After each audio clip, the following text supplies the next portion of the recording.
इतनी सी बात आगे बता। आप सारे ही बाबा जी की गद्दी पे हो।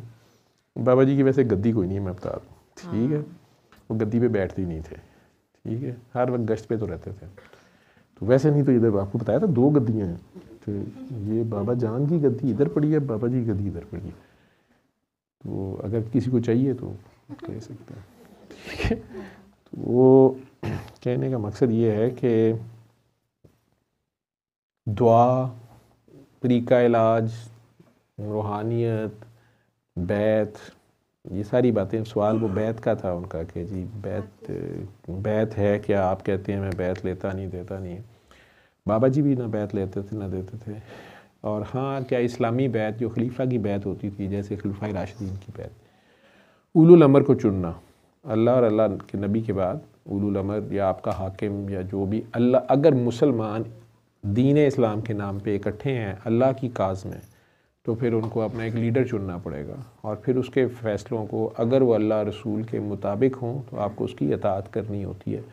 हाँ, अगर वो अल्लाह रसूल को छोड़े तो सिर्फ वहाँ उसको छोड़ना होता है, नहीं तो आपने उसको फॉलो करना होता है। और उसके लिए क्राइटेरिया ये बताया गया था कि तुम में से जो बेहतरीन हो, तकवा में जो बेहतरीन हो। अब तकवे का क्राइटेरिया एक तो अल्लाह को पता होता है आप में से बेहतर कौन है। तो अगर आप लोग अल्लाह के साथ सिंसियर हों, पिछली कौमें भी ऐसे करती रही हैं कि या अल्लाह हमें नहीं पता हम में से बेहतरीन कौन है, या हमारे लिए कौन बेहतर है, या कौन सा बेहतर हुक्मरान है, या किसको चुने, कैसे करें। तो कई बार अल्लाह का कोई बंदा आपको इशारा दे देता, या अल्लाह ऐसे हालात पैदा करता है कि वो आ जाता है। लेकिन अगर आप अल्लाह के साथ भी सिंसियर ना हो, ख़ुद के साथ भी सिंसियर ना हो, और इस्लाम के नाम पे आप इस्लाम को यूज़ कर रहे हों, या अल्लाह की, वो अल्लाह कहता है ना कि ये लोग कहते हैं हम ज़मीन में अमन कायम कर रहे हैं, और असल में ये फसाद कर रहे होते हैं आप सारा। तो वो फिर जब जो कोई अल्लाह को चक्कर देने की कोशिश कर रही होती है, वो कौमें खुद चक्कर में ही रहती हैं, फंसी रहती हैं। वो आपको सबसे पहले अपने अंदर से प्योर होना पड़ता है। इस्लाम का ये सबसे मेन टेस्ट होता है, ला, ठीक है। तो सरकार ने इशारा भी दिया था कि जो अपने मुंह से कहेगा ना उसको ना बनाना। उसको अभी पता ही नहीं है, ना ज़िम्मेदारी का पता है और ना उसकी अभी ला हुई है, ठीक। तो बाकी जिस पे सारे मुत्तफ़िक या मेजॉरिटी या जो शूरा हो या बड़े जो टॉप के लोग हों, बड़े लोग हों, नज़र आ जाता है। बहुत ज़्यादा नहीं होते, बहुत थोड़े होते हैं। लेकिन बहरहाल ये एक अलग टॉपिक है। जहाँ तक रूहानियत की बैत की बात होती है, ये सवाल जो था इसको मैं क्लियर कर दूं। मैं तो दुआ पे बात करनी थी, मैंने तो आज गुनाह के बाद की बात करनी थी, ठीक है। वो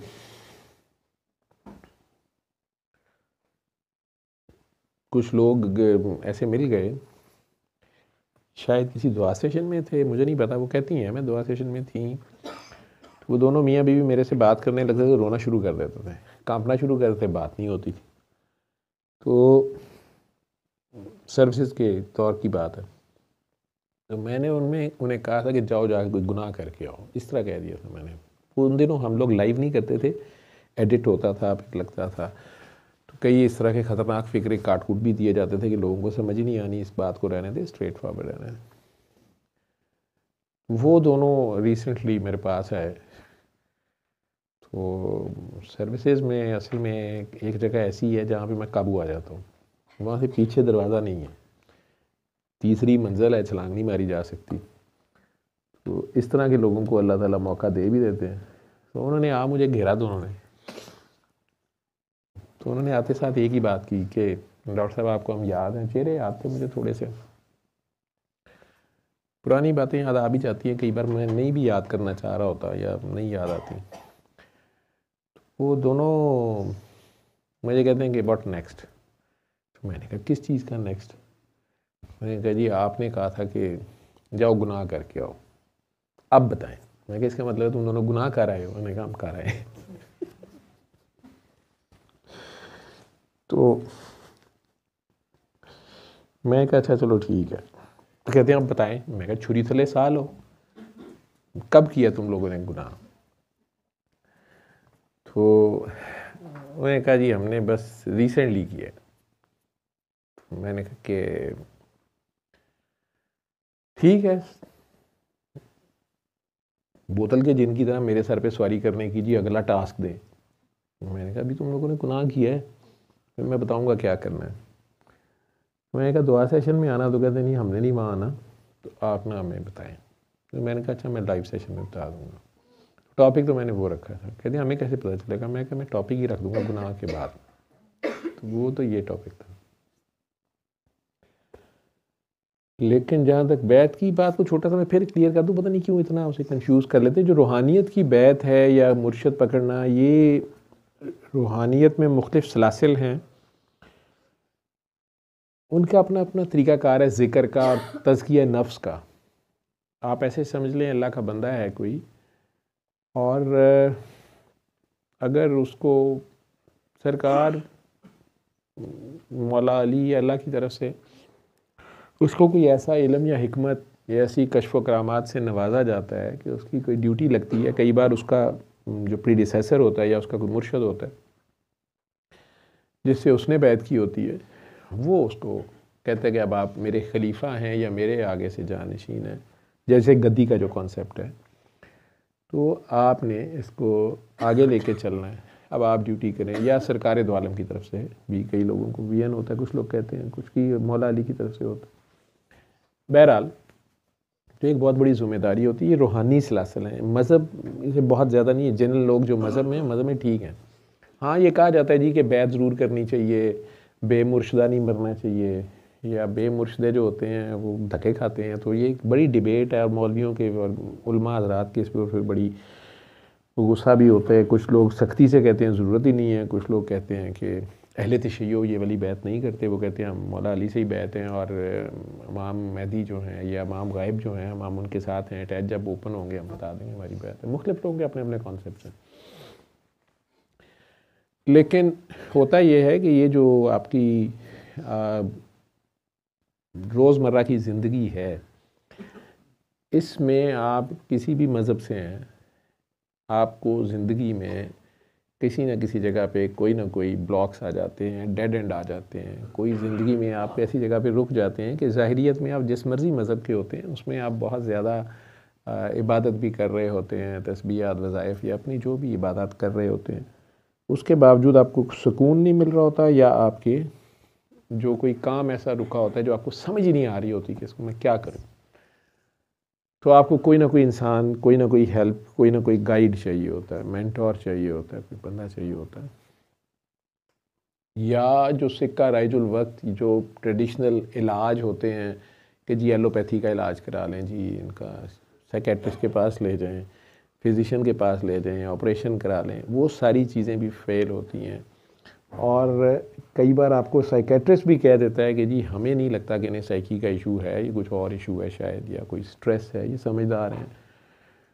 वो बंदा भी पिट रहा होता है कि मुझे और कोई मसला नहीं, लेकिन वो अजीबोगरीब से उसके वीएन या कैफियात हैं, जैसे हर बंदे को उसकी समझ ही नहीं है। वो फिर ये पामिस्टों के और एस्ट्रोलॉजरों के और कभी किसी के ये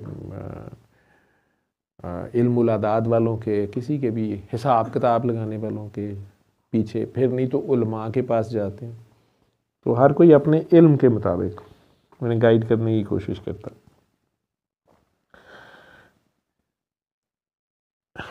वो बंदे को तो अपनी मुसीबत पड़ी होती है ना, गरजमंद दीवाना होता है कि जो उसका प्रॉब्लम है, जहाँ पे वो स्टक्ड अप है, वो उसमें से निकले जैसे भी निकले। एक उसका अपना ज़ाती इल्म होता है, फिर साथ मज़हब का भी इल्म होता है कि ये हलाल तरीके हैं, ये हराम तरीके, मैंने ये करना है, ये मैंने नहीं करना, जो मर्ज़ी हो जाए ये मैं कर लूँ। कोई उसे कहे कि जी आप खुदकुशी कर लें या आप कोई और गैर शरई काम करें, लोग नहीं करते कि नहीं ठीक है, फिर हम भुगत रहे हैं, हमने ये काम नहीं करना। ये सारा कुछ भी चल रहा होता है। कुछ लोग जादू टूने, तोड़ने और तुड़ाने और उसमें भी आ जाते हैं। ऐसे मौके पे रूहानियत के लोग, जिसे आप लोग रूहानियत कहते हैं, अल्लाह के कुछ ऐसे लोग होते हैं जिन्होंने, मैं लफ्ज़ बोलता हूँ, दर्द आशना होते हैं। वो शायद खुद उन रास्तों से गुजरे होते हैं, उन्हें आपका केस समझ आता है, और वो ज़ुबान की ज़कात देने भी बैठे होते हैं। उनको इतना ज़र्फ होता है कि यार मैं जब कभी फंसा हुआ था तो मुझे भी कोई नहीं मिलता था, तो इस बंदे को मैं गाइड कर दूँ। अब देखें, एक तो ये है कि जी हमारी शादी को 15 साल हो गए हैं, औलाद नहीं है, पीर साहब, हाजी साहब, बाबा जी, मौलाना, मौलवी साहब, कोई भी, डॉक्टर साहब, IVF वाली बाजी, IVF वाली बाजियाँ भी 5-5 बार अटैम्प्ट, 3-3 बार अटैम्प्ट करके जो अब माफ़ी मांग चुकी होती हैं, वो बेचारी काकियाँ अपने एग्स गिनती रहती हैं, मेरे इतने बैंक में पड़े हैं, उसके इतने स्पर्म पड़े हैं, ये पड़ा है, वो पड़ा है। बीच में मेरे जैसे शक डालने वाले होते हैं कि जब आपके मियाँ के स्पर्म थे ही नहीं है, आप कह रही हैं स्टेम सेल से स्पर्म बन गए हैं, फिर क्यों नहीं बेबी हो रहा? ये आपको कैसे गारंटी है कि स्पर्म बैंक में जो है ना वो आपके मियाँ के स्पर्म है? ये भी बीच में लुच फ्राई करने वाले होते हैं। ये सारा चल रहा होता है। अब अगर कोई अल्लाह का बंदा आपको सिंपली कहता है कि अच्छा तुमने रोज़ की ये तस्बीह इतनी पढ़नी है, ये तस्बीहें आपको पहले भी कईयों ने बताई होती हैं। जैसे हमारा अभी शिकागो से कह रही थी कि मैं खुद तस्बीहें बताती थी, कोई मुझे बताता था, मैं आगे बताता। तो कुछ ऐसे लोग होते हैं जिनके ऊपर अल्लाह ताला कोई बात खोल देते हैं और वो बताते हैं, कहते हैं, तो होता भी है। उन्होंने खुद उसी केस में शायद कोई ऐसी कुर्बानी दी होती है। कुर्बानी इबादत में एक हाईएस्ट फॉर्म है, ठीक है, अदलो इंसाफ मिनिमम है, उसमें फिर अफ़्व दरगुज़र और एहसान है, और आखिर में कुर्बानी है, अपना हक भी दे देना, बल्कि अपनी ज़रूरत की इंतहाई चीज़ भी, अपना हक जो है वो भी छोड़ देना, जान माल कुछ भी अल्लाह की राह में कुर्बान कर देना अगर अल्लाह कहे तो। उसके रिवॉर्ड में इन लोगों के पास कहते हैं इसकी फरीदी ज़ुबान है या किसी है या वो है या फलां है। अगर आप रिकॉर्ड कर रहे हैं तो आप बाद में निकाल लीजिएगा, इसमें से मिल जाएगी, लेकिन बीच में यहाँ काकियाँ कई ऐसी बैठी होती हैं या लोग, तो वो आना नहीं चाहते उसमें, उसका ख्याल कीजिएगा। तो वो आप उस बंदे का कहते नहीं ज़ुबान फरीदी है या कुछ, तो वो अगर कहता है उसे उसके कहे हुए से वो रिज़ल्ट आ रहा होता है, क्योंकि उसने कुर्बानी ऐसी दी होती है कि रब को उसकी हया होती है, शहादत दी होती है, ऐसी गवाही दी होती है। शहीद जो होता है उसे फिर रिस्क मिलता है, वो उसको बांट भी सकता है, उसको शेयर भी कर सकता है। ऐसा बंदा अल्लाह को बैठा होता है। अब एक बंदे का मसला ये है कि जी हमारा ज़ाती घर 4 कनाल का होना चाहिए।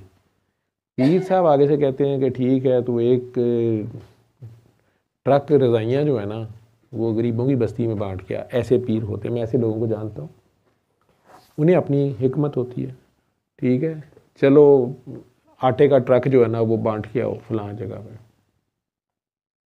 अब ज़ाहिरी बात है अगले दिन ही तो कोठी नहीं बन जानी होती, लेकिन कई लोग कहते हैं कि जैसे गाँव से कई लोग आते हैं मेरे पास, वो कहते हैं जी वो पीर साहब, आजकल एक केस मेरे पास, वो फैमिली काफ़ी देर से आती है कि जी वो पीर साहब सैयद भी हैं, आप कहते हैं लिहाज करें, तो वो उन्होंने कहा कि भैंस बांध जाओ मेरे किले पे। आप कहानियाँ सुनते भी हैं, मजाक बनते भी हैं, उनमें कुछ चीज़ें ठीक होती हैं, कुछ ज़ेब दास्तान होती हैं और कुछ सही होती हैं, और कुछ में हिकमत होती है, एवं ही गलत नहीं वो कह रहा होता, ठीक है। और इस फैमिली का इतना नुकसान होता है, एक ही जगह फंसे हुए बार बार आते हैं मेरे पास, ठीक। इस मरतबा फिर उनका अभी फिर लंबी बात हो जाएगी, मैं किसी दिन वो आए तो मैं उनके सामने डिस्कस करना चाहूँगा, लेकिन चूँकि थोड़ा सा गरीब तबका है और जैसे कहें कम पढ़े लिखे लोग हैं, गाँव से हैं, आप लोगों पे शायद उसका इम्पेक्ट फिर भी ना आएगा, ये तो पेंडू हैं, जाहिल हैं, क्या होता है, तोहम परस्त हैं, फलां हैं। लेकिन मैं एग्जैक्ट उसको बता दिया कि देखो ऐसे हुआ है, उनकी औलाद नहीं बचती थी, फैमिली में लड़के नहीं बचते थे, और इनकी वालदा जो थी वो उनकी जो सैयद बादशाह थे इनके गांव में, उनको जाके कहना शुरू हो गई कि जी हमारी औलाद मेरी बेटे होने चाहिए, कुछ होने चाहिए। अब डिटेल्स मुझे नहीं पता, लेकिन उन्होंने कहा कि जाओ तुम्हारे 3 बेटे होंगे या पता नहीं कितने होंगे, और तुम एक भैंस बांध जाना, जब भी तुम्हारा बेटा हो तो तुम एक भैंस इधर बांध जाना। चूँकि उनके बच्चे बेटे होते थे, बेटियां बच जाती थी, बेटे नहीं बचते थे, ठीक है। अब यूं समझ लें कि वो बच्चे के पैदा होते साथ ही उन्होंने एक कुर्बानी दे दी उसके नाम पे, ठीक। भैंस में तो 7 कुर्बानियां गाय में आ गई। अब एक गरीब बंदा है, वो कह सकता है कि ये कौन सा अल्लाह का बंदा है, ये गाय लेके तो जी ये हो रहा है वो हो रहा है, तो अगर मुफ्त सूरह रहमान बता रही है, वो बताई जा रही है, वो भी हज़म नहीं होती है आपको, ठीक है। मुख्तलिफ तरीके हैं, मुख्तलिफ रास्ते हैं। अब ये 7 जन्मों की कहानी है क्या है, मैं नहीं कहता। गाय में 7 हिस्से होते हैं, लेकिन वो कहते हैं गाय बांस जाओ। इनके 3 बेटे हो गए। अब जब बेटे साहिबान बड़े हुए तो अब उनके रिश्ते नहीं हो रहे। अब फिर पीर साहब के पास जा रहे हैं और तीनों बेटे ठीक ठाक कमा रहे हैं, कमाना शुरू हो गए। बंदे को वक्त भूल जाता है जो पहले था, ठीक है। डॉक्टर्स अगर कहते हैं कि ठीक है जी, आप 3 भैंसों की कीमत के बराबर 15 लाख रुपया जमा कराएं और IVF होगा और एक बेटा हो जाएगा, वो जमा करा देना था। ये 3 किस्तों में 3-3 लाख की या 5-5 लाख की 3 गायें बांध दी, बेटे भी हो गए, बच भी गए। अब ये अल्लाह के राज हैं। ये क्या हो रहा है? अल्लाह कुर्बानी लेता भी है ना, आप देखते नहीं हैं, जान का सदका आप देते हैं बकरा। अब वो अल्लाह का बंदा आगे से फ्रॉड कर रहा है या सही कर रहा है, ये वो जानता है, उसका अल्लाह जानता है, ठीक है। वो उस गाय से क्या करता है, उस गाय के दूध से कितने घरों में दूध जाता है, या उसका गोश्त करवा के वो कितने गरीबों के घर में बेचता है जो वैसे आपने नहीं देने थे। और वैसे आप कहेंगे हाय जी वो तो खुद इतने गरीब हैं जी, वो बेचारे इतने गरीब हैं, वो मुंडे भी मांगते पने हो। अच्छा जी, उनके मुंडे क्यों नहीं बच रहे थे? तो अगर आपको ये बताया जाए कि इन्होंने पीछे कत्ल किया हुआ है बेगुनाह को, यतीम को, किसी मर्द को जो अकेला था, उसको करके इन्होंने उसकी ज़मीन पे कब्जा किया कि बड़ा, ठीक। कोई भी चीज़ आपको बताई जाए, एक तो राज मज़ीद नंगा करना, दूसरा ये है कि फिर भी आप लोगों ने कौन सा मान जाना, जिन्होंने नहीं मानना, हाँ वो मान जाएंगे आपके, हाँ कि ये हमारे बड़ों से हुआ था, उसके बाद से ये हो रहा है। अब उस कर्ज में से किसी तरह तो निकालना है ना। अब उस पीर साहब ने अगर इस गाय में से अपने फ़ायदे उठा लिए, वो पीर साहब को भी ठीक ठाक बेचारों को भुगतना पड़ता है। बहुत बारीकी का काम होता है। बाकी नीयत यहाँ पे बड़े बड़े आप के सामने मिसालें हैं कि लोगों की नीयत ख़राब हो जाती है, पढ़े लिखों की ख़राब हो जाती है, बड़े बड़े समझदारों की ख़राब हो जाती है। आप चौकीदार रखते हैं, वो पूरे घर का मालिक बन जाता है। तो आपको भी पता है कोई भी स्लिप हो जाता है। सेठ आबिद के साथ जो सिक्योरिटी गार्ड था 50 साल रहा बेचारे का, उसने उसके एक बेटे को ही कत्ल कर दिया आखिर में, जो एक ही सही बच्चा था, और उसके घर से सामान और रातों रात सारा कुछ लूट लाट के, और रात को गेट भी खोला। जो 50 साल का उसका साथी था, सिक्योरिटी गार्ड, उसका चौकीदार, जिसमें उसका ट्रस्ट होगा, ठीक है। 50 साल एक अरसा होता है। स्लिप होने लगा, कर गया वो काम ख़राब। बल्कि वो बेचारों का एक ही बच्चा जो से था ठीक हालत में, उसको गोली भी मार के जाते हुए, जो भी था। तो पता किसी का नहीं होता, तो खुद भी अपने सर पे कफन ही बांधना पड़ता है ना। पीर साहब खुद लाख कहें कि अच्छा मैंने बच बचा के चलना है, पीर साहब के बेटे को नहीं पता चला, उसने कहा एक और गाय आ गई है, उसने कहा खैर है अब्बे वाली है, उन्हें अब्बा जी तो पहले ही बेच के पैसे खड़े कर ले, खुद फंस गया, अल्लाह जाने। इनके जब अब 3 बच्चे बड़े भी हो गए, कमाने शुरू हो गए, पीर साहब ब्याह नहीं हो रहे। पीर साहब ने कहा कि जनाब ये फलानी बारात जो है ना, ये काकी है, जो है गाँव की एक बच्ची है, उसकी शादी में ना चावल सब तुम लोगों ने देनी है, तुम्हारी फसल अच्छी हो तुम्हारे बेटों। वो जी चावल दिते सन जी असी जी 10 मन, अपने 10 मन याद ने, ठीक है। फिर एक भाई की शादी हो गई, फिर दूसरे की हो गई थी। पीर साहब की हरकतें यही नहीं। अब पीर साहब फौत हुए, उनका बेटा आगे से बैठ गया। अब ये उधर पहुंच गए, वो जी ऐदा मुंडा नहीं हो रहा अगू। अब ये तीसरी नस्ल आगे से, पीर साहब ने फैक्ट्री लगाई हुई है। या आप अल्लाह के बंदे बन जाए ना इस तरह के, आपको भी पता है मौलवी बेचारे अहले हदीस या वहाबी या देवबंदी बेचारे वो पिट पिट मर गए हैं कि अल्लाह से मांगो, अल्लाह ही है, सारा कुछ अल्लाह ने कर। अब इस तरह के लोग भी हैं, कहानी भी याद होती है कि नहीं हमारे बेटा नहीं बचता था वो ये। अब ये वहाँ पहुँचे, उन्होंने कह दिया कि आगे जो बेटा था या जो भी उनका गद्दी नशीन बैठा हुआ था, उसने पता नहीं कोई वही कर दिया कि जी बकरा बांध दें या बकरा छोड़ जाएं या ये कर दें वो कर दें। अब वो शुरू में तो डिमांडें मान ली, बहुएँ भी आ गई थी आगे से बेटों की, ठीक है। आगे से अब तीसरी नस्ल हो रही थी, बीमार कुछ ठीक कुछ बीमार, और पढ़ी लिखी बहुएँ आ गई हैं, अब 4 पैसे भी आ गए। उन्होंने बताया कि हाजा शिरकुन, पीर फराडुन, नज़र साफ नाटुन। ठीक है, अब वो मसले मसाइल पैदा होने शुरू हुए।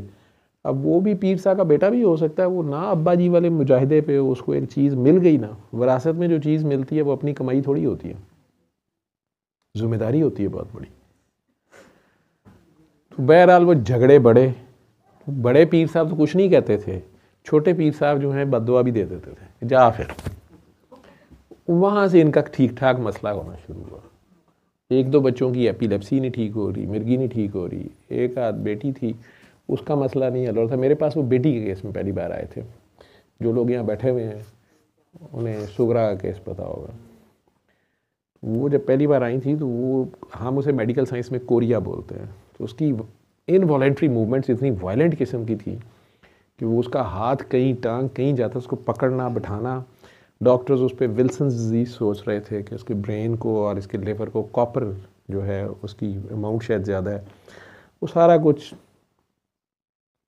नहीं निकला, डॉक्टर से तो कुछ नहीं निकला। मेरे पास आई तो उसने सर पे हाथ रखे प्यार से उसको बिठा लिया। अब वो बच्ची अपनी जगह सच्ची थी, उसने सरकार से या अल्लाह से इस तरह की लगा ली हुई थी कि ये आपका ज़्यादा है, मेरा क्यों नहीं है। उसके वाले साहब पीर साहब को मानते थे, लेकिन उसके साथ को पीर साहब ने मैच डालने की कोशिश की, यंग बची थी कुछ, तो वो कहीं उसकी अपनी थी अल्लाह के साथ। अब वो करंट जितना ज़्यादा उसमें था, जो उसकी कैफियत थी और जो उसकी कनेक्टिविटी थी, उसमें फिर कंट्रोल नहीं होता था उससे। अजीब सी हालत थी उसकी। डॉक्टर्स अपना जोर लगा चुके थे, anti epileptics, anti psychotics, anti depressants, सारा कुछ ही हो चुका था, और टेस्ट भी और सारा कुछ। तो गरीब बंदा था बेचारा, सब कुछ कर बैठा हुआ था। वो अकेला कह रहा था कि ये अगर पीर साहब के पास चली जाए तो ये ठीक हो जाएगी। पीर साहब भी कहते थे कि ये आए तो ठीक हो जाएगी। वो कहती थी मरती मर जाऊंगी, पीर साहब के पास नहीं जाऊंगी। ये तो अपनी जगह थी। और जो बाकी फैमिली, बाकी चाचा जो मेन सारा सबक पढ़ के आया था तौहीद का असली और सही, उसका अपना बच्चा, उसकी फिट्स नहीं ठीक हो रहे थे और कारोबार उसका सारा जो भी तबाह हो गया, सारा कुछ जिस तरह भी था। बार बार कभी एक्सीडेंट हो रहा है, कभी कुछ हो रहा है, कभी कुछ हो रहा है, कभी कुछ हो रहा है। वो बच्ची मेरे पास आना शुरू हो गई तो आज सबको पता है। वो चुप करके इधर बैठी रहती थी, नीचे बैठी, लेकिन वो उस वक्त भी कई बार इतना ज़ोरदार उसका झटका लगता था लोगों की, किसी की चाय, किसी का जूस, किसी कहीं उधर गया। लेकिन आज वो माशाल्लाह शादी भी हो गई, 2 बच्चे हैं उसके। चाचा जी उनके फिर मेरे पास आए हुए थे। उनकी बेगम साहबा जो सबसे ज़्यादा इस्लाम पढ़ी हुई थी, अब उनके भी हालात ख़राब थे और उधर भी। तो मैंने उन्हें सिंपली कहा, कहते वो मेरी भी टांग टूट गई है। फिर वो पीर साहब ने मैसेज भेजा था। तो अब ये लोग हरकतें क्या करते हैं, ये मुकाबला कराने की कोशिश भी करते हैं। वो जी उन्होंने ਤੁਹਾਡਾ पता लग गया, उन्होंने क्या सुगरा के केस तो एडा डॉक्टर जवेद है मैंने लग गया पता, उन्होंने कहीं हूँ जरा हथ पा के दसे फलाना ये वो। मैं नहीं, वो नहीं कह सकते।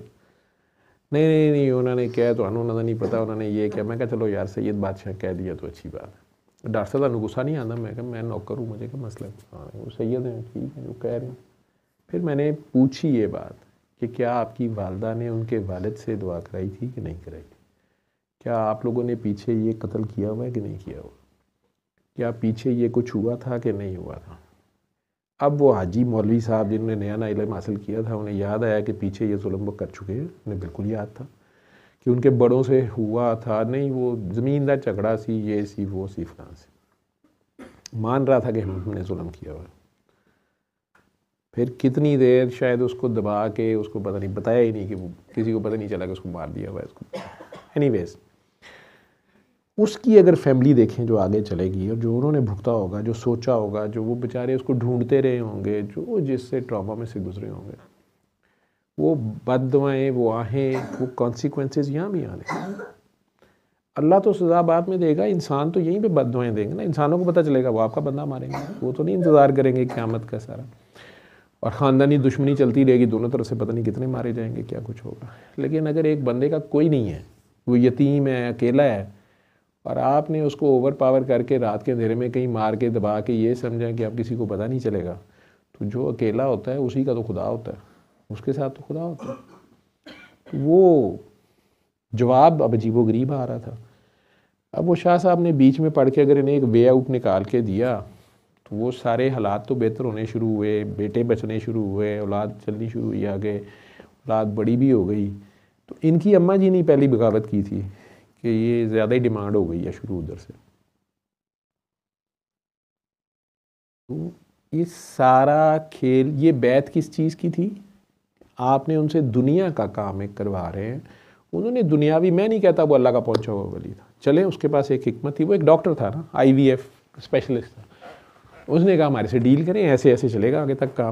जैसे डॉक्टर्स कहते हैं कि ट्रांसप्लांट तो हम लिवर कर देंगे, लेकिन आपने मेडिसिन हमसे ही लेते रहनी है, या इसी सेंटर पे रहना है। या हार्ट लंग ट्रांसप्लांट जो है वो अमेरिका से नहीं कई बार आने देते कि आपके मुल्क की आबोहवा ठीक नहीं है, वहाँ रिएक्शन हो जाएगा, आपको यहीं से रहना पड़ेगा, यहीं इलाज कराना पड़ेगा, ये सारा इतनी बड़ी सर्जरी है, तो आपको चलना पड़ेगा ना उसके साथ, उन्हीं हिसाब से।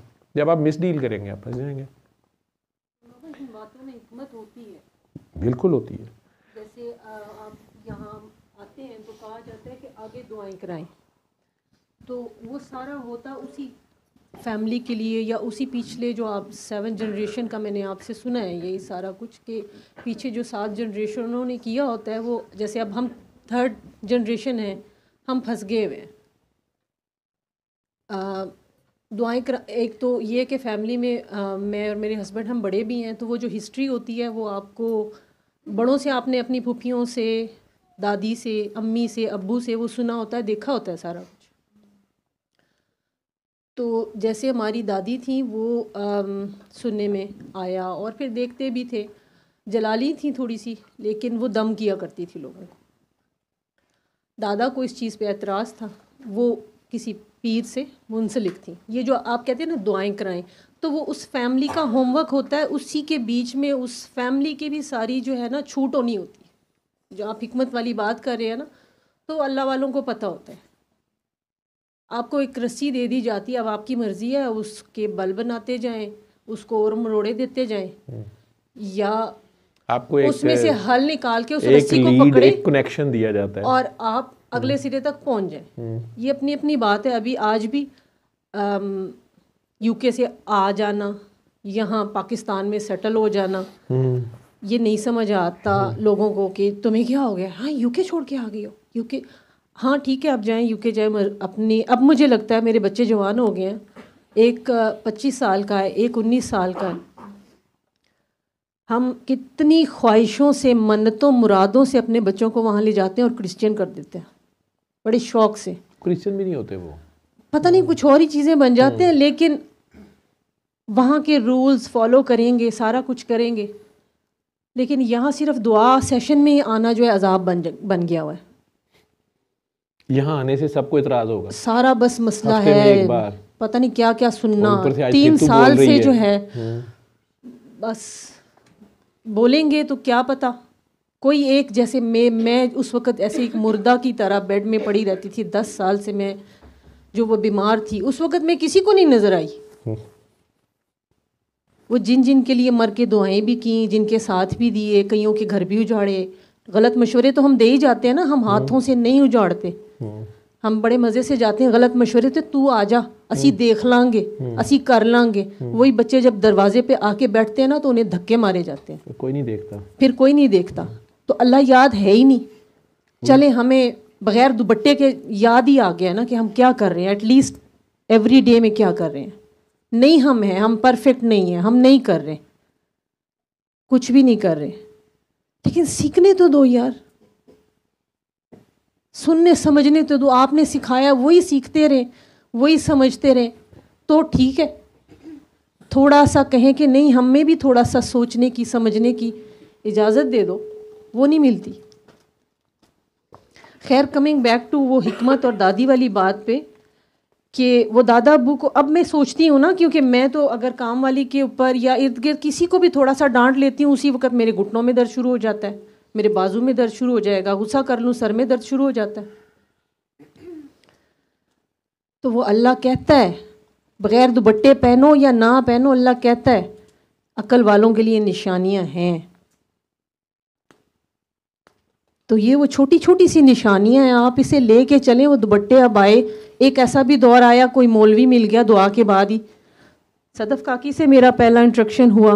मुझे नहीं पता था आगे कौन है क्या है, लेकिन उस वक़्त तो ऐसे था कि बस निकल आओ किसी तरीके से। मैं चीज़ों को मिक्सअप कर देती हूँ।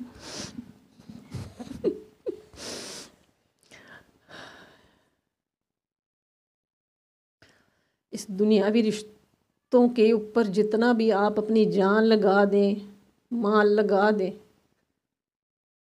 ये किसी के नहीं होते। आप एक कदम अल्लाह की तरफ भागें। क्या क्या नाच नाचने पड़ते हैं, किस किस तरह जोकर बनना पड़ता है। जोकर बन बन के हर इंसान को खुश करना पड़ता है। कोई खुश नहीं होता। अपनी मर्जी का एक सांस आपको इतना मुश्किल कर देते।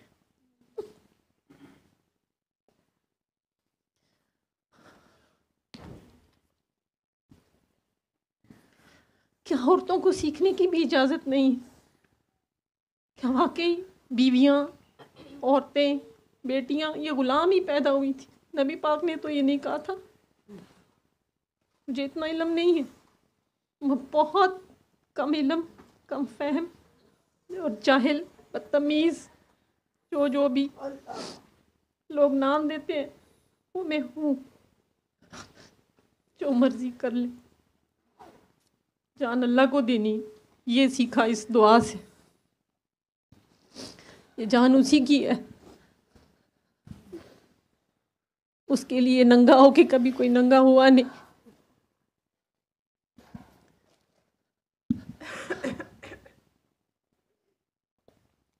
लेकिन जो नंगे तलंगे नज़र आते हैं उनका वो होता है। मैंने बचपन से लेकर अभी तक अपने अल्लाह को कभी अपने से दूर नहीं पाया। मैंने उसे छोड़ दिया था, वो हमेशा मेरे पास था। चाहे मैं यूके चली गई, चाहे वो मैं बचपन में एक सहन में जब अम्मी अब्बू के झगड़े या कोई छोटी मोटी सी लड़ाई देखती थी। पुराने ज़मानों में वो इतनी कमाइयाँ नहीं होती थी, बरकतें बहुत होती थी, लेकिन सूरह यासीन हिल हिल के पढ़ना कि आज अब्बू आए तो अब्बू के पता नहीं शायद जेबों में, हाथों में पैसों की कोई थैलियाँ होंगी। सुबह यासीन पढ़ती थी, अब्बू आते थे। I was hardly 5-6 years old। मेरी दुआ मेरे अब्बू के लिए नहीं लगती थी, उनके लिए नहीं होती थी। शुरू में कहाँ से हुई? खैर, वो हिकमत वाली बात यही है कि अब दादी के ऊपर बड़े, अब मुझे कुछ दिनों से उन पर बहुत प्यार आ रहा है। उनकी आह जो है ना, वो मुझे लगता है, मेरा अपना कैथारसिस है, कुड बी रॉन्ग, वो किसी पीर से मुंसलिक थी। आजकल के लोग उन्हें गायनाकोलॉजिस्ट कहेंगे। तो इसी तरह उनके हाथ में अल्लाह ने रखी थी शिफा। इस सिस्टम तक अल्लाह ने उन्हीं की वजह से ही लेके आया। बड़ों की कोई बात होगी। तो जो मैंने सुना है, दादा अब्बू को उस पर एतराज़ था, और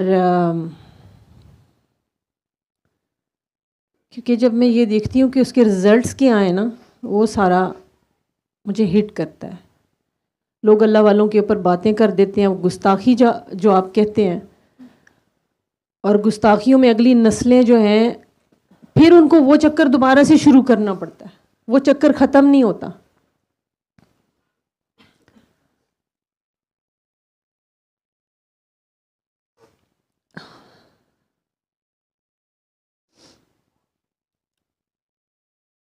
वही घर में फिर लड़ाइयाँ शुरू हो गई। किसी अल्लाह वाले के पास जाएं तो बड़े फड्डे शुरू हो जाते हैं। यही आप शादियों में नाच रहे होते हैं, सारा कुछ इस कमरे में आके लगता है फैंटेसी वर्ल्ड है। बाहर जाके देखो तो दुनिया कहाँ से कहाँ पहुँच गई है। सारा कुछ हो भी रहा है, शादियों में जाके नाच गाने, गले भी लगाया जा रहा है, बस कमरे में ना हो। सामने ना हो, इज्जतें सबकी वैसे बची रह जाएं, हाँ, लेकिन पर्दे के पीछे, झाड़ियों के पीछे जो मर्ज़ी करते फिरें, कोई पूछने वाला नहीं, बस घर वालों को ना पता चल जाए। इर्द गिर्द बड़े सफ़ेद पोश हैं जी हम, क्या छुपाने की चीज़ है। सबके यही मसले हैं।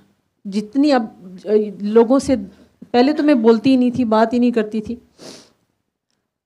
कभी किसी के साथ इस तरह, क्या वैसे ही मम्मी अब्बू की सेपरेशन भी थी तो नहीं किसी को पता था।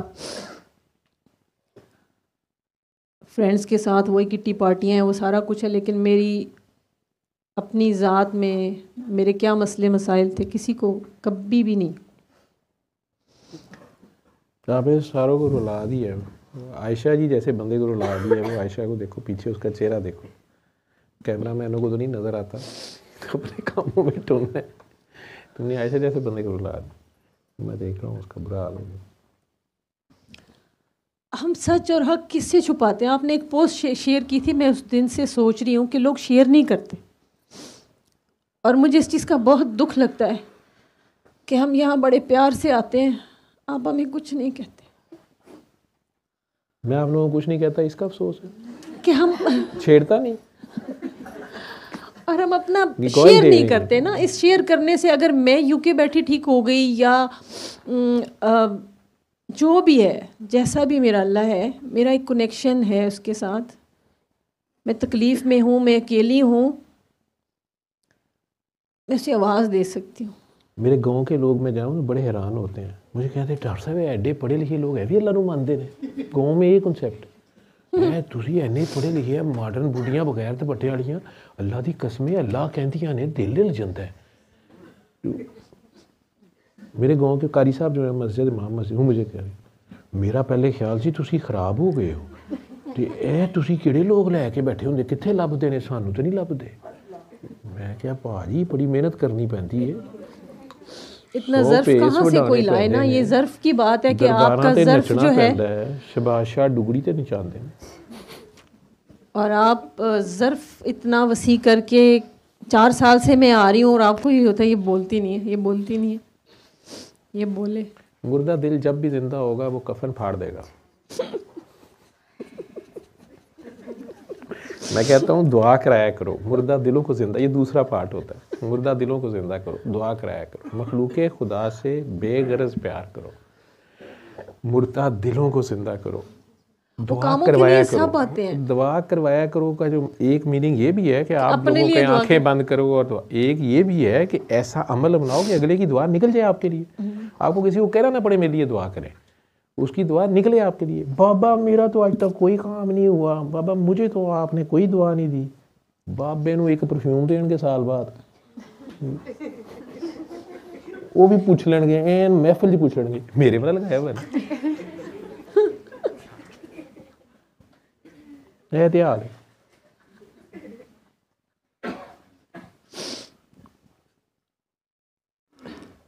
शुक्र कर तूने तो मुझे कभी कुछ इस तरह की हरकत नहीं की। इधर आते हो उस पे भी घर वालों को एतराज़ है। एक ने मेरी बेटी की शादी पे कहीं पहुंच के कोई गिफ्ट दे दिया होएगा, वैसे मैंने लिस्ट बनाई हुई है, तो मेरी माँ कहती पुत्तर लैना नहीं होंदा देना भी होंदा, वैसे ही रखा हुआ सब कुछ, ठीक है। बंदा ਉਹਦਾ शहर च दसदा फिरदा और दोनों की मर के सुलह कराई है, तलाको तलाकी होए सन, वो फखर नाल दसदा फिरदा मेरी बेगम ने 5 तोले का हार दे दिता है। मैं क्या बच्चे किन्ने तोले का सी? नहीं बाबा क्या हो गया आपको? कोई नहीं जी। मैं क्या 5 तोले का सी? वो वैसे उत्थे ही पे है। नहीं बाबा क्या हो गया, किसने कहा? मैं चुप, जलील भी हो गई। मैं क्या जेडे कहते ने डॉक्टर साहब खाते नहीं, डॉक्टर साहब दोवां हत्थां लगे जे, ठीक धी दा विआह एवें कीता, मैं इंज ही कीता, छित्र भी खाने पैंदे ने। डॉक्टर जवेद तो पहले भुखा नंगा सी, बड़ी मुरब्बा जमीन मेरे नाल लगी है, ठीक है, वो तो एवें ही सी, ये तुहाडे कोलों लै लूँ कि मैं इतने लोगों को यहाँ जिंदगी करना पड़ता है बच्चे। नहीं मेरे अपने अस्पताल में भी मैं पिछले 3 दिनों के केक वंडन दिया, वो खा पी के सारे डॉक्टर मैंने मुबारक भी देंगे ने। फिर उन्होंने एक अद्धा मैंने वखरा फ़ोन करे कहना सर वो फलानी को नहीं खिलाना था, वो कह रही थी सर ने कौन सा जेब से खिलाया।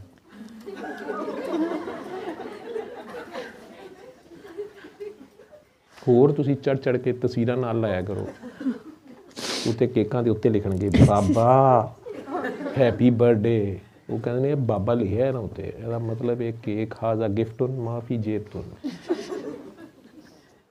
मैं इन्हां दे हाजी पुणा साबित करन लई पहले केक भी खवावां इन्हां नूं सारिआं नूं पल्लियों।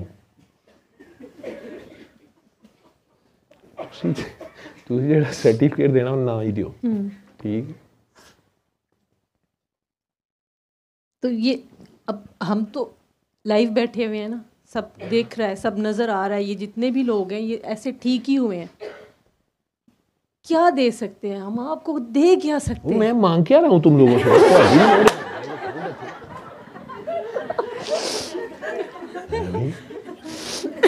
जेड़ा नहीं मूँह ते वो एक उदन का टोकरा इत्थे गुड़ दा छड्ड गया है, वो कीड़ियां भी नहीं खांदियां पईयां। वो बाजी कमल मैनू पुछी जा रही है सर जी रज़ाए मुस्तफा ने इन्ना गुड़ घल्लिया है। मैं क्या वंड दिओ, कहंदी कोई नहीं खांदा पिया, कीड़ियां नहीं खा रही। मैं क्या दसो मैं की करा। रज़ाए मुस्तफा के घर पहले 3-4 महीने का पिया सी, उत्थे उल्ली लगन लगी, इत्थे दे गए। मैं क्या क्यों दिता, कहंदे जी अल्लाह के नाम ते। मैं क्या फिर ठीक है, अल्लाह के नाम ते यह कुछ ही है, पार्टियां जुत्तियां टुटे नैलन दे भांडे। नहीं आपकी बातों से चेंज आ रहा है। अच्छा जी हम अब तो अच्छे वाले गिफ्ट कोशिश करते हैं कि कम से कम चलो उतना ब्रांडेड ना हो पर नया दे दे। पहले अपने पुराने दे दिया करते थे, वो भी भूलते नहीं थे। अच्छा हमारे भी इतने पुराने मैं इत्थे आया ना ते पौड़ियां ते मैंने किने पूछ लिया सर नया फोन नहीं मिला। करो जलील जी मेरी इज्जत है। और ऐ मुत्तू में लाइव च कहता है, उन्होंने 3 दिन मेरी जान खाते रहना। सर मेरा ये मतलब नहीं था, सर ऐसे ना करें, सर प्लीज़ आप माफ़ कर दें, मेरा तो ये मतलब था कि पुराना मुझे दे दें। ना फ़ोन चुका, मेरा फ़ोन नहीं उठाते।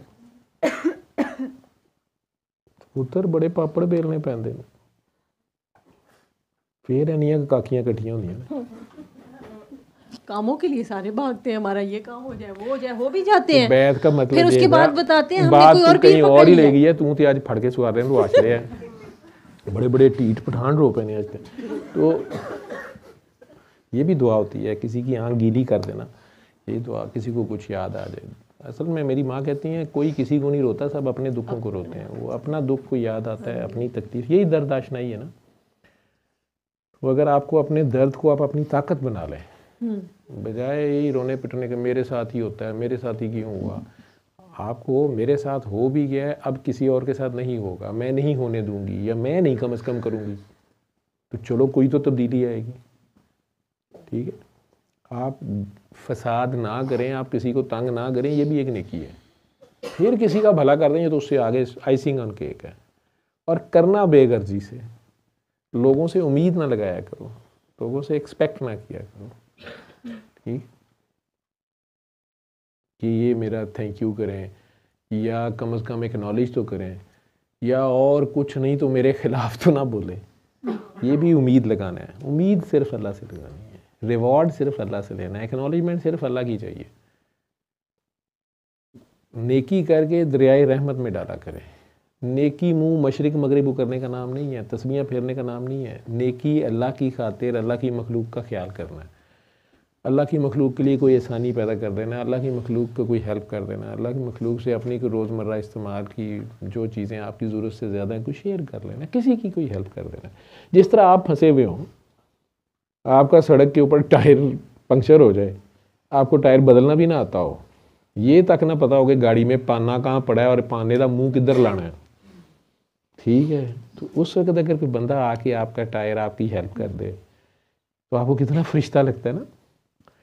ठीक है, वैसे आप लोग बड़ी कहोगी ये पाकिस्तानियों को बड़ी बहुत ही गंदी आदत है, ये गोरियां ऐसे डालते हैं, ये मेरा दिल करता है मैं मिट्टी फेंकूं उसके मुंह पे। हाय वो बेचारा बाइक वाला गुजर रहा था, वो देख रहा था, मैंने कहा, फिर वो रुक गया, फिर वो वापस आया, उसने कहा आपका टायर पंक्चर हो गया। मैंने कहा वो मुझे देख ही जा रहा था, मैंने कहा देख ही जा, टायर बदल। फिर वो टायर बदलते बदलते बेचारे के अंगूठियाँ भी छिल गई, बड़ी मुश्किल से मुंह पे कालक लग गई, कपड़े ख़राब हो गए, फिर उसने टायर उठा के भी रखा, हाय, फिर उसने कहा बाजी आप इधर ही खड़ी हो, मैं ही लगवा लाता हूँ। देखिए फिल्मों में ये सीन अच्छे लगते हैं, हाँ, लेकिन वैसे देखें तो उसमें फिर मसले बन जाते मसले इसलिए बनते हैं कि पहले ਤੁਹਾਡੇ को पूछा जाएगा जो तुम घर आके तारीफ करोगे कि नहीं लाहौर शहर जो एक अद्धा हलाल दा भी है, ठीक है, तो घर वाले कहेंगे तुम अकेली गई क्यों, ठीक है, जब तुम्हें टायर चेंज नहीं करना आता था तुम फिर क्यों गाड़ी लेके गई, या टायर चेंज करना भी सीखो। आजकल गोरियों को भी ये मसले थे वहाँ पे, ये नहीं कि उत्थे भूंडी नहीं होती, मैं मानता ही नहीं, ठीक है, उत्थे थोड़ा स्टाइल हो रहा है, ठीक है, वो जी वो देखते नहीं, वो नंगियां फिरनियां होंदियां ने सारियां, उत्थे किसी ने की वेखना, ठीक है, उत्थे तुसीं जरा बुरका पा के ना निकाब करके तुरियो, फिर मैनूं क्या कोई नहीं देखता, एवें ही उत्थे छेड़ते हैं अगले, तंग करते हैं। आस्ट्रेलिया वाले तप चढ़ती भी चढ़ी जे, मैनूं पता है, ठीक है, वो उधर बुरके वाली को देखते हैं, ठीक है, उत्ते बिकिनी च सारे फिरन डे ने, तुसीं चादरां लै के फिरो, तुहानूं किहने वेखना। फ्रेशी भी कहते हैं और फिर कहते हैं अपने मुल्कों में जाओ अगर ये हुलिया रखना है तो। अगर यही हुलिया रखना है, तुसीं इंग्लैंड तो आए हो ना जी, नहीं, आस्ट्रेलिया में नहीं ऐसे होता। अच्छा, थोड़ी लड़ाई करा के छेड़नी है। खैर, अच्छा जी, तो एक बैत होती है ज़रूरतों की बैत। आप किसी पीर साहब के पास गए, कहीं गए या कहीं मन्नत मान आए आप लोग, मैं अव्वल तो मना करता हूँ इन चीज़ों से, सीधा सीधा मौलवी साहब का, उलमा का, अच्छे उलमा का मैसेज है, सरकार का मैसेज, अल्लाह का मैसेज है, मेरे से मांगे आप जायज़ तरीके से, हलाल तरीके से कोशिश करें।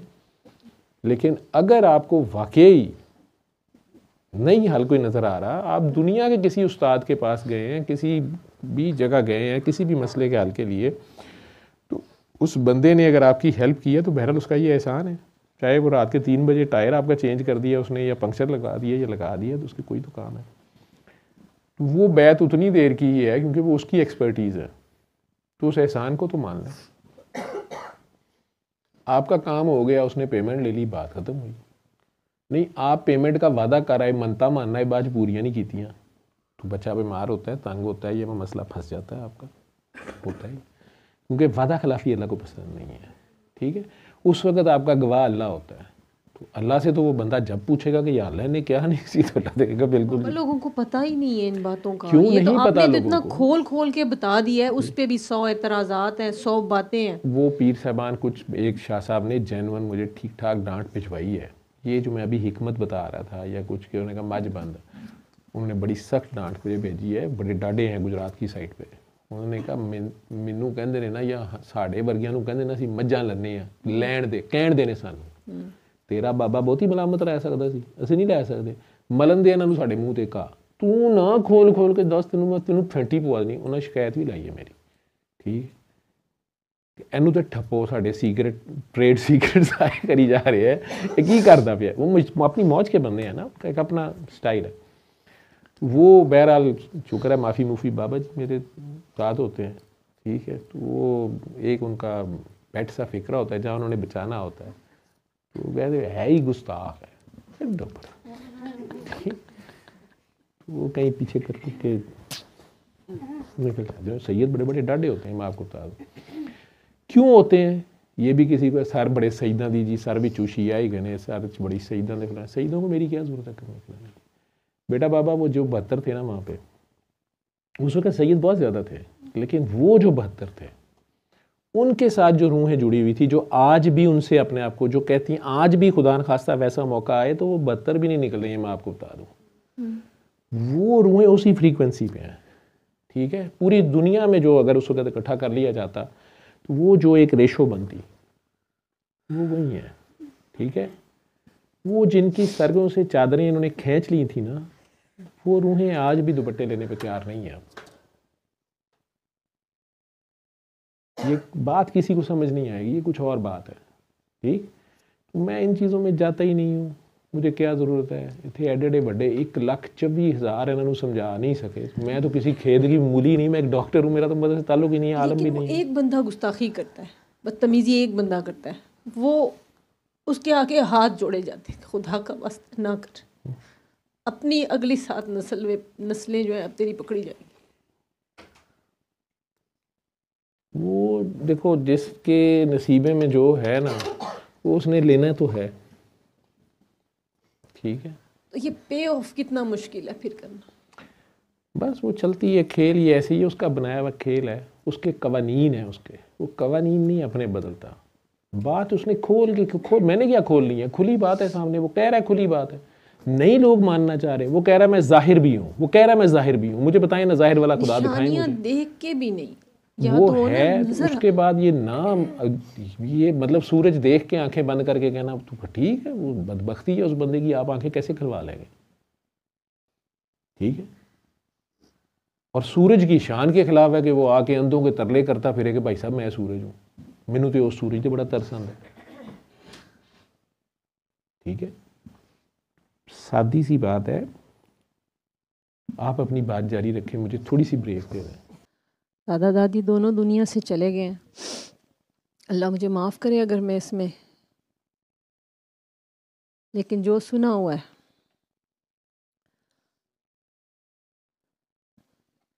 दादी को इसी तरह वो दम करती थी, किसी अल्लाह वाले से कनेक्शन में थी, उन्होंने कोई होमवर्क दिया होगा वो करती थी, लेकिन दादा को एतराज़ था, वो आर्मी में किसी पोस्ट पे थे, तो वो उस चीज़ को पसंद नहीं करते थे कि ये तुम क्या करती हो लोगों के घरों में जा जा के, ये पसंद नहीं करते थे।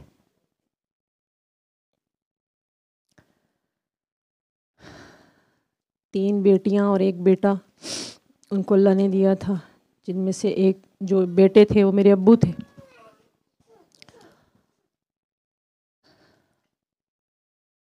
खैर जो भी उनके बीच की थी स्टोरी कि वो कैसे करते थे क्या था, लेकिन दादा को इस चीज़ पे एतराज़ था, इतनी बात बढ़ गई कि दादा अब्बू ने दादी को कह दिया कि तुम शायद उस पीर के साथ तुम्हारा कोई रिलेशन है या व्हाट्सएवर, इस तरह की कोई बात। दादी को गुस्सा आ गया इस बात पे कि ये बात ऐसे नहीं है, या जो भी है उनकी आपस में ज़ाहिर है फिर आर्ग्यूमेंट्स और लड़ाइयाँ जितनी बढ़ा लो बढ़ती तो हैं, लेकिन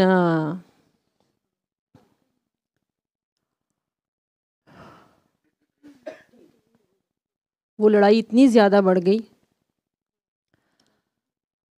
कि दादी ने डाइवोर्स ही ले ली, सेपरेट हो गई, घर छोड़ के चली गई, और दादा की जॉब भी चली गई, उनकी टांग भी कट गई, वो रेल की पटलियों से वहीं से जा रहे थे और उसमें बूट फंसा। ये जो अल्लाह वालों की गुस्ताखी, आपको नहीं समझ आ रहा है आप ना करो, आप कुछ भी ना करो, मुंह बंद रख लो, कम से कम इतनी मेहरबानी कर लो बस।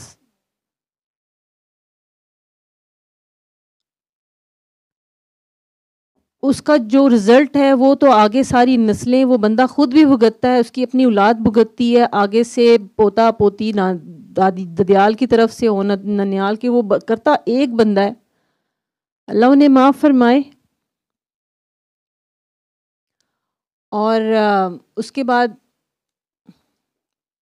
दादी ने गुस्से में शादी कर ली, उन्हें अल्लाह ने हस्बैंड भी दे दिया, औलाद भी दे दी, एक बेटा दिया, 2 बेटियां दी। वो शहर बदर हो गई, शहर से चली गई, छोड़ दिया, मानसेरे में जाके बस गई, वहीं पहाड़ों पे बैठी आवाज़ें लगाती रहती थी अपने बच्चों को, अपनी औलाद को। वो उनके अंदर का एक दुख था, फील करते हैं तो ये बहुत पेनफुल है। दादी की आहें हैं जो अभी तीसरी नस्ल, जैसे बाबा बताते हैं कि तीसरी नस्ल फंस गई है,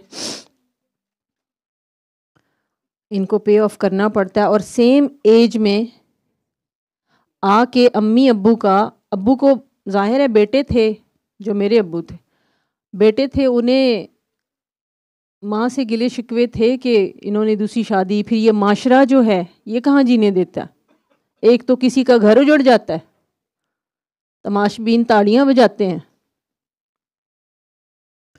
कह कहे और हंसियाँ उड़ाते हैं अपने घरों में, वो जिसका घर उजड़ना होता है, बल्कि उसकी वो 7 नस्लें जो जुड़ी होती हैं, वो तो उसी की उजड़ी होती है।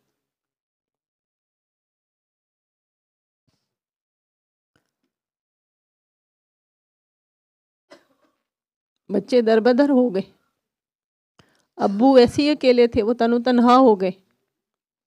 फुफियाँ थी, छोटी उम्रों की थी, अपने अपने गमों में पली बड़ी, जैसे भी हुआ शादियां हो गई।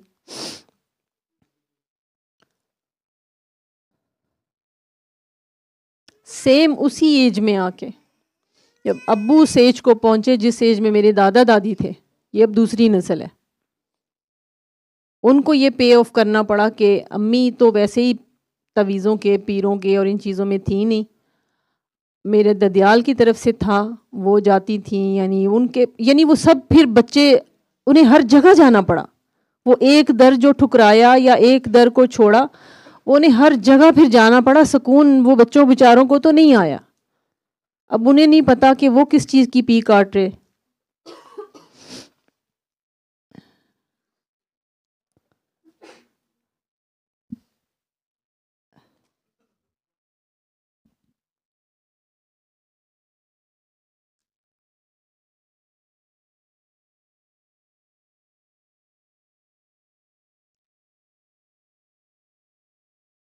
माँ बाप के बगैर ज़िंदगी कैसे गुजरती है, ये कोई उन बच्चों से जाके पूछे। किसी का तमाशा बनाना, ठट्ठा उड़ाना, मजाक बनाना बहुत आसान है। उस जगह पे आके अपनी नस्लें कुर्बान करना फिर बड़ा मुश्किल होता है, और ये पे करना पड़ता है। आप किसी के बारे में गलत लफ्ज़ भी बोलते हो, गलत बात भी करते हो, चाहे वो आपका घर में कोई रिश्तेदार है, बहन भाई है, कोई भी है, वो आपको पे ऑफ करना पड़ता है। वो आपसे हो जाता है, खुद से आपसे वो होना ही होता है, वो हो ही जाता है। अल्लाह आपको उस जगह में दिखाता है कि आप इतने भी नाइस ना बनो, ये गलती आपसे भी हो सकती है। तो इसीलिए किसी में ऐप भी नहीं देखना होता। खैर, जब अब्बू उसी एज में जब पहुँचे हैं, वही लड़ाइयाँ, वही तवीज़ों पे और इन्हीं बातों पे, हालांकि कभी इस तरह के घर में सुकून था, प्यार मोहब्बत था, उस एज में आके वही पे करना पड़ा है।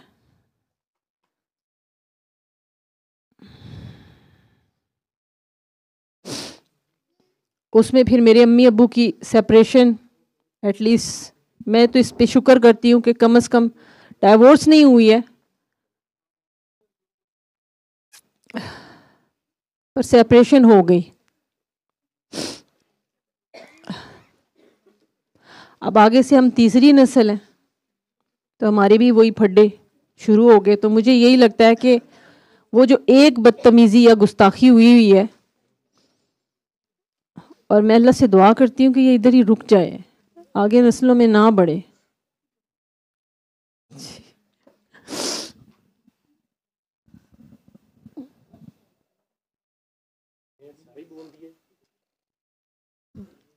आप कहते हैं ना दुआएं कराएं, तो दुआएं कराने से ये समझ आया ना, मेरे तो आदत है सफाई भी करनी होती थी, कोने से शुरू करके एंड तक करना होता था। मैंने शुरू से शुरू किया ना, कि पीछे से जाके देखा है कि किधर फंसे, किधर हुए हैं, क्या मसला बना हुआ है। तो अब्बू को अपनी अम्मी पे फिर एतराज़, जाहिर है बच्चे हैं, वो देखते हैं कि माँ ने शादी कर ली, फिर इर्द गिर्द वाले लोग मजाक बनाते हैं आपका कि तुम्हारी माँ ने तो दूसरी शादी कर ली। ये मुसलमान होते हुए, इस्लाम में होते हुए, अगर वो ये तो औरत शादी कर ले, ये एक बहुत बड़ा ताना उसके बच्चों के लिए होता है। उन बेचारों ने तो जैसे भी थी अपनी ज़िंदगी गुजार ली। बच्चे होते हैं, बच्चों को कहाँ समझ होती है क्या सही है क्या गलत है। वो अब्बू के पास थे, दादा से जो उन्होंने सुना या जो दुख उन्हें अपने बाप को देखा कि बाप किस दुख में है, तो वो माँ बेचारी पहाड़ों पे आवाज़ें ही लगाती रह गई। तो वो दादी की मुझे लगता है कि कुछ दिनों से मुझे उन पे प्यार आ रहा था। फिर मुझे ख्वाब में, शायद मैं सोच रही थी तो ख्वाब में भी आई।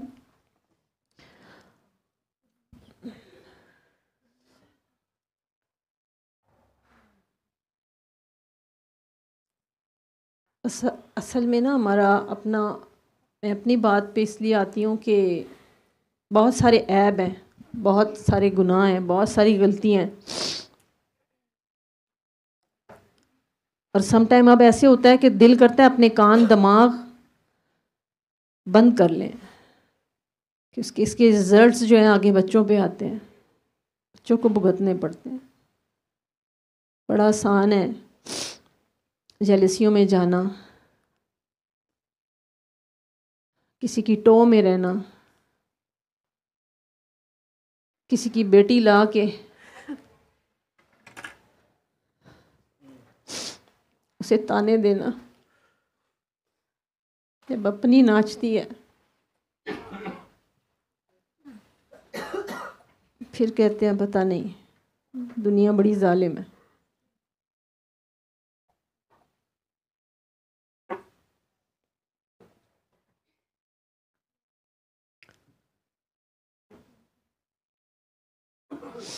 छोटी छोटी सी उम्रों की बहुएं घरों में ले आते हैं,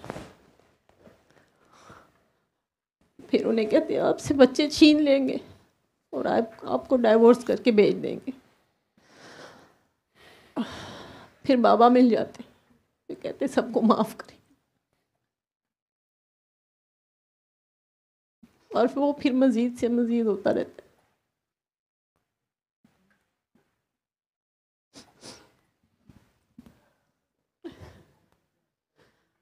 मुझे बस सिर्फ आहों से डर लगता है कि इतने लोगों की आहें, मुझे अपनी दादी का जब जहन में आता है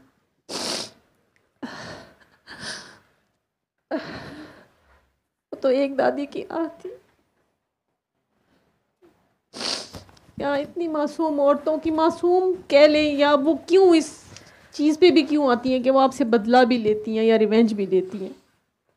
सब मासूम नहीं होती, कुछ मेरी तरह भी होती, होशियार चालाक,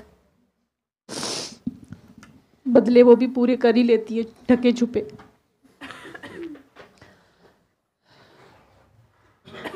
लेकिन अगर वो किसी कोने में जाके किसी को कुछ नहीं कह रही,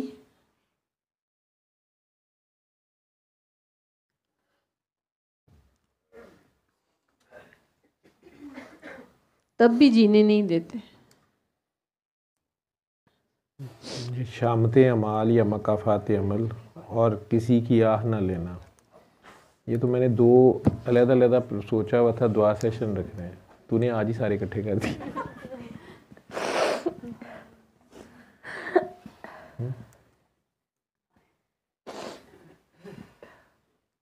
ये नहीं है कि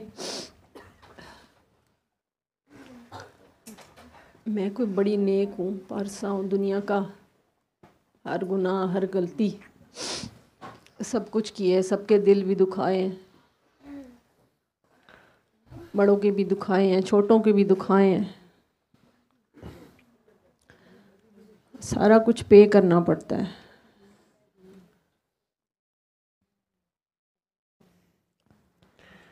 आप जो करीब बैठे होते हो ना, आप लोगों को जो मैं इशारा करता हूँ, कुछ कहता हूँ, मेरे कहने का मतलब होता है ना जो किसी ने मौत पाओ, इनमें से कोई मुझे देख नहीं रहा, मैंने इशारा करना होता है कि उस पर कैमरा डालें या उस पर ना डालें, इधर ना करें उधर कर दें, ये कहना होता है, या इस पर डालें, कुछ करना। मैं तो इशारा दे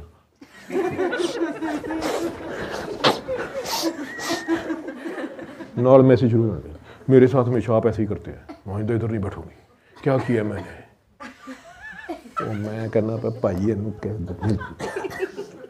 खप गया मैं।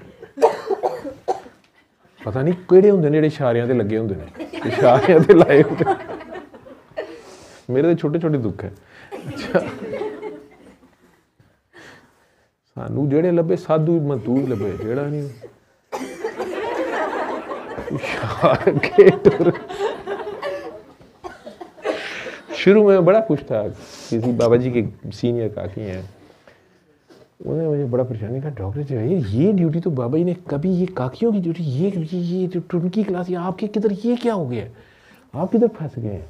असी बड़े खुश कि अच्छा ये सिर्फ मेरे लिए ही है। अभी उन्होंने पिछले दिन मेरी करेक्शन की, उन्होंने कहा नहीं वो बाबा जी आपको कहते थे ना तुझे जान छुड़ानी नहीं आती, मैं कहा हाँ जी, कहने उन्होंने को नहीं लाई, तो आप ही फंस गए हैं, तेनों जान नहीं छुड़ानी आती। तो खैर चलो, बदनाम होंगे तो क्या नाम है।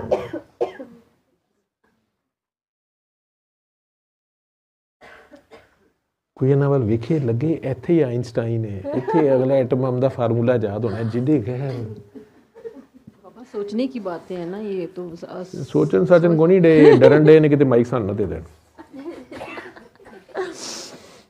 तू तो आज अपनी मर्जी से बोली है ना, जब कई साल बाद एकदम आपको पता नहीं क्या हुआ है, सारा टॉपिक ही चेंज कर दिया है, काखियाँ रुला रुला के मारी हैं तुमने। शब्द एक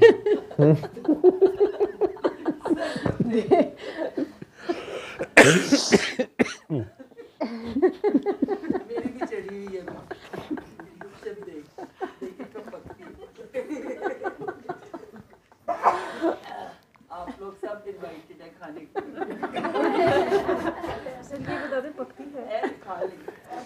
पकती है।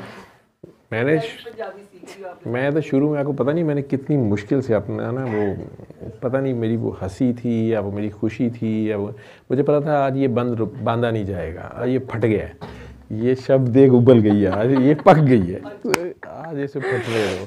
तो मैं बड़ी मुश्किल से मेरा था कि मेरी कोई जेस्चर इसको डिस्टर्ब ना करे, लगी रहे। मुझे कोई समझ नहीं आ रही थी कि मैं हंसूं, चुप रहूं या आपको अलर्ट करूं कि यार इसका कोई पता नहीं क्या बोल जाए इसका। नहीं वो बीच में एक्चुअली खुद भी हमें ट्रांस में ले गई थी कि हाँ वही ना कैमरा मैन ने ट्रांस नहीं जाना होगा, ठीक है। जिसने लाखों हंसी देखे हैं उसकी नीयत ख़राब क्या होगी। कैमरे पे वो बंदे की ड्यूटी होती है जो सवाल ही पता नहीं होता। उसने मधुबाला से लेके और सारी हुरें देखी होती हैं। उत्थे अगे जिहड़ा मर्जी आ जाए उन्हें कैमरामैन वो अपने एंगल तो देख रहा होंगे, कहता ठीक है इधरों मूँह चिब्बा है, हाँ यार नक ठीक नहीं गा, एंगल इधरों सीधा करा इथू ठीक करा, मतलब उसने खामी को कवर करना होता है। ऐसा ऑडिटर होता है, वो ट्रांस में नहीं जाता। मेरे cameraman, director, producer, Likhari, writer, musician, ठीक है, वो सारे ट्रांस चले गए होंगे। काफ़ी बड़ा मैंने रिस्क लिया हुआ है। कैफियत वालों को ये ड्यूटियां दी नहीं जाती, ठीक है। वो कैफियत वाले सारे इत्थे लगे ने, पागलपन जिहड़ा है जिहदा जिथे है बोल दियो पई ये कैमरा मेरे ते फिक्स कीता है आपे आ जा मरो या उत्ते पा लो या अपने बैठे तो बस ठीक है।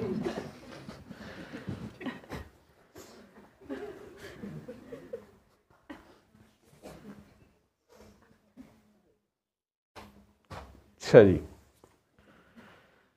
ठीक है जी। आप तो कुन्ना गोश निकली, कहने फलाना बड़ा कुन्ना है। एक दिन ऐसी मैं इंटरव्यू तो आपने कहा माई मीसनी, मैंने फेसबुक पे माई मीसनी मेरा दिल करता है समटाइम नाम रखे। मैंने कहा था माई मीसनी, वो किसी को कुछ कह रहे थे ना। अच्छा तो आपको लगा, आपको मुझे लगा नहीं, वैसे दिल की पहली आवाज ठीक होती है। नहीं वो तो नहीं, आपने बहुत सारी बातें बनवाई, बड़े पारसाई के बुत तोड़े,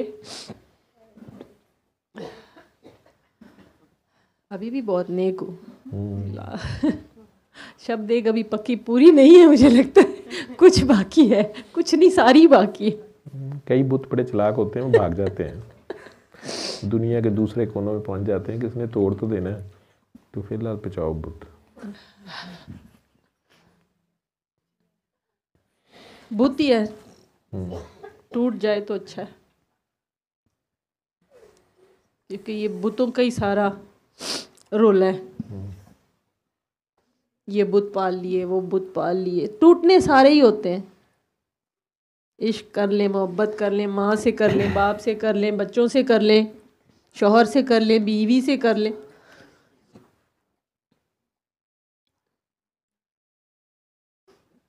और आखिर में हम अल्लाह के पीछे भागते हैं सारी ज़िंदगी गुजार के गफलतों में। लेकिन शुक्र है अल्लाह का, नहीं ये उसने एक खेल ऐसा बनाया हुआ है ना कि वो पर्दों में है। ये बुत सारे पर्दे हैं, ये हमारे और उसके दरमियान हमारे ही पर्दे होते हैं। इतनी आसानी से वो ऐसा हसीन है, कदर नहीं होती ना फिर, ठीक है। जो मेहनत करके, धक्के खा के, रगड़ा खा के, ठीक है, कई बुतों के पीछे झांक झांक के फिर जो हुस्न नज़र आता है असली, वो सारे बुत टूटते हैं। अपना दीन ईमान गवा के इन बुतों के पीछे, और आखिर में वो बुत ही निकलते हैं। वो फिर सारे बुत आखिर में टूटते हैं। सबसे हाँ, जो है अपना बुत, वो टूट कि किस चीज़ की पारसाइयाँ क्या छुपा रही हैं, क्या छुपाना है, दुनिया को ना पता चल जाए हम बड़े पारसा हैं, हम बड़े नेक हैं। सबको ही पता होता है, आपको अंदर से खुद पता है। अपने आप के साथ आंखें नहीं मिला पा रहे हो, इर्द गिर्द वालों से मिलाते जाओ, फ़ायदा कोई नहीं। ये कॉलेज यूनिवर्सिटी में बड़े बुत बनाती हैं। कुड़ी थोड़ी सोहनी होए, मुंडा थोड़ा जिहा कपड़े चंगे पांदा होवे, एवं 4-5 दोस्त रल जाएंगे, यार तेरी बड़ी बात है। वो अगले 15-20 साल किसी अफसर ਨੂੰ अफसर नहीं समझदा, एवं धक्के खांदा रहिंदा, कदे इत्थों तबादला करा, कदे उत्थों धक्के खा। वो मेरी बड़ी गल है। मैनू दोस्तां क्या सी, ठीक है, हैंडसम ऑफ द यूनिवर्सिटी। बाद च पता लगा खोते का नाम रखिया सी। चित्र खा खू के आखिर च पता लगता असी हैंडसम तो है ही नहीं सी।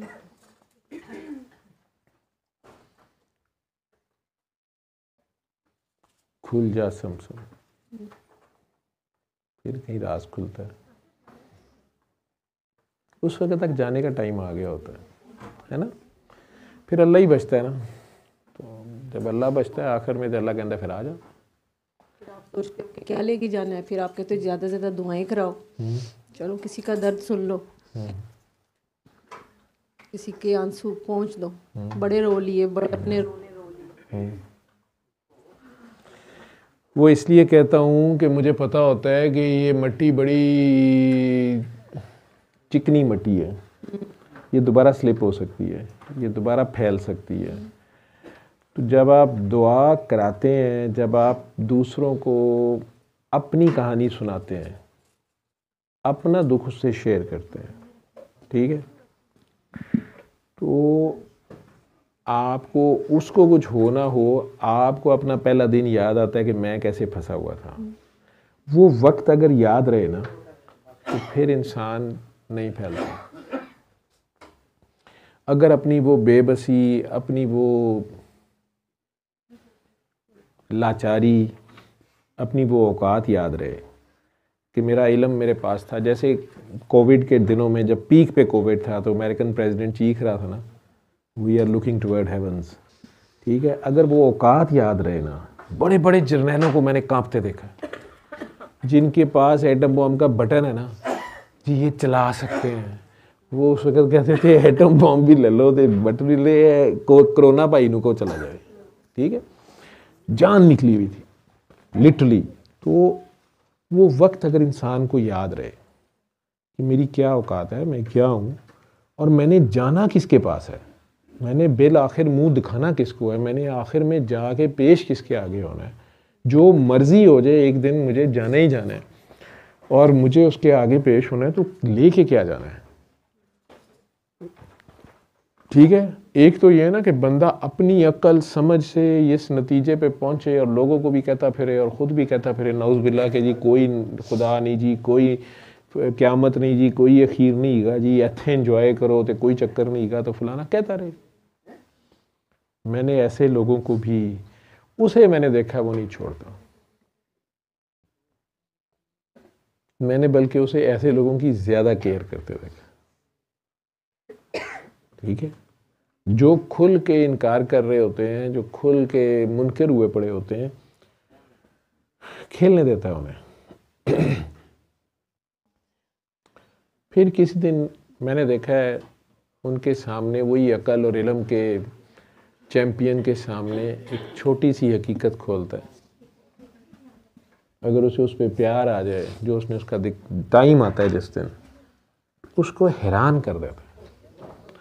उसका पूरा इल्म, उसकी पूरी फरासत एक साइड पे पड़ी होती है, और वो एक छोटी सी बात जो है वो उसके सामने इतना बड़ा सवालिया निशान बनी होती है कि वो ख़ुद में अपने पछता रहा होता है कि मैं क्या करता रहा हूँ, क्या सोचता रहा हूँ। फिर वो चीख चीख के लोगों को कहने की कोशिश करता हो, ये खुदा है यार, खुदा है यार, हमें किसी ने बनाया हुआ है यार, हमने किसी के पास जाना है। लेकिन फिर उसकी ड्यूटी भी ऐसों पे लगती है जो आगे से कहते हैं कहाँ है, कोई नहीं है। वो सारा कुछ वो भी ड्यूटी ले लेता है, ये भी बड़ी बात होती है।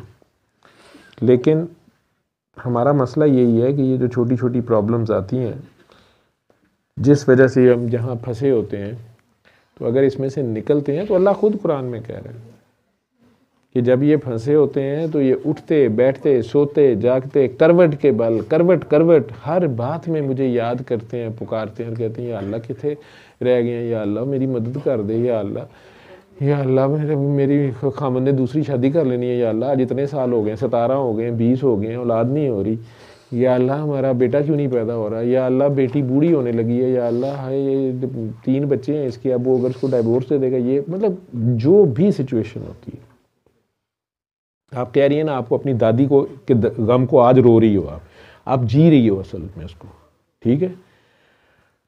असल में उसने हो सकता है आप लोगों को कुछ ना कहा हो, उसने किसी को कुछ ना कहा हो, लेकिन आप मजलूम से सब कुछ छीन लें। आप, मैं कहता हूँ उसके हाथ पांव बांध के जिच करके मुंह पे टेप लगा के आप जो मर्जी कर दें, उसको मार लें, आप उसकी आह नहीं रोक सकते, आप उसकी आह नहीं ले छीन सकते। और कोशिश करो कि तुम किसी से आ ना लो, वो रिवर्स नहीं होती। वक्त बीत जाता है, अगली नस्लों को उस चीख के अंदर बहना पड़ता है, उस चीख को जीना पड़ता है, उस आह को सहना पड़ता है। आज भी एक काकी मेरे कल रात क्लिनिक पे, शायद अभी इधर बैठी हो, मेरा गिरबान पकड़ के मुझे कहती मेरा क्या कसूर है, मेरा क्या कसूर है। आज सुबह हॉस्पिटल में आउटडोर में, मुझे मस्कुलर डिस्ट्रॉफी है, मेरे भाई को हो गई है, फलाने को हो गई है, हमारा क्या कसूर है।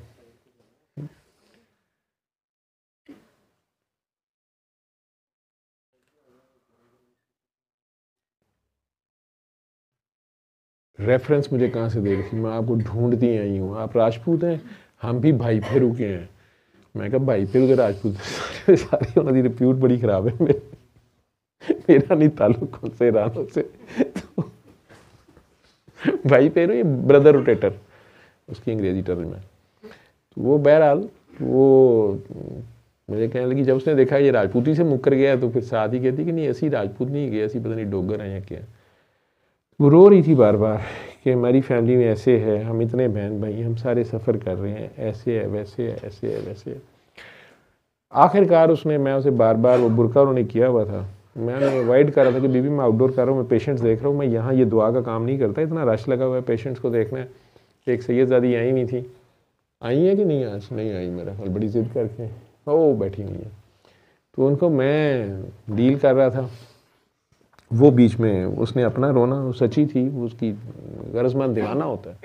उसने कहा मैं तो किसी और काम आई हुई थी, मैं तो पता नहीं भाई को दिखाने आई थी, फिर वो भाई को भी पकड़ लाई, कभी कुछ कभी कुछ, मैंने आपको बड़ा ढूंढा है, फलां है, ये है वो है।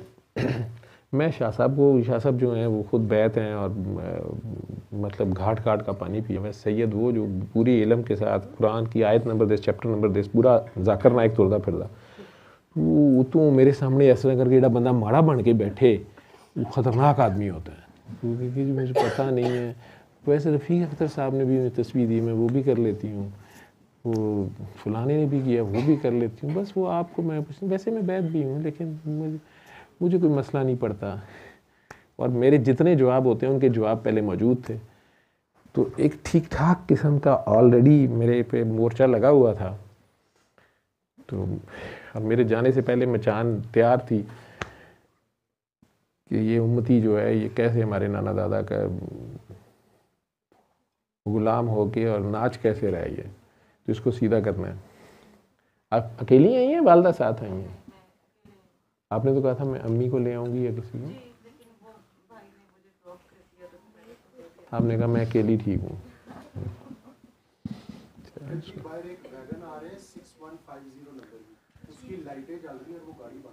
वो किसी काकी की होगी। वैगन क्या नंबर है?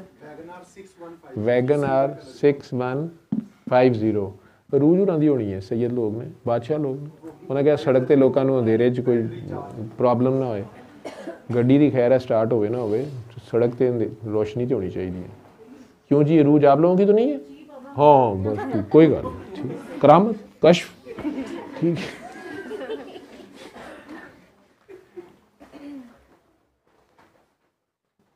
तो तूने भी अब बताइए, ये तो कब से बैठी हुई है यहाँ पर।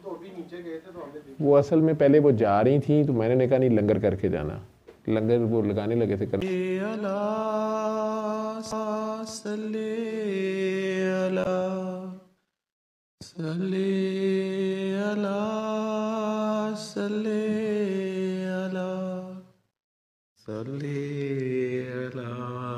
शफीना सल्ले